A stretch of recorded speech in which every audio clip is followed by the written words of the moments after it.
الغياب ديال المعتقل السياسي السابق محمد الحاجب له أسباب خاصة. كاين أسباب خاصة، الأسرة وأمور أخرى، الدراسة إلى آخره، وبعض التحضيرات لبعض الأمور اللي تجري في الكواليس، واللي تحتاج إلى جهد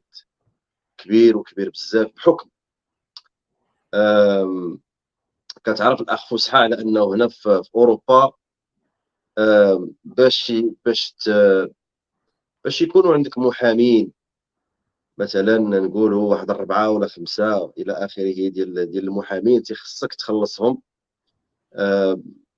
يعني بواحد المبالغ اللي هي باهظة وباهظة جدًا. مثلًا النظام البوليسي ملي كيمشي كيشد واحد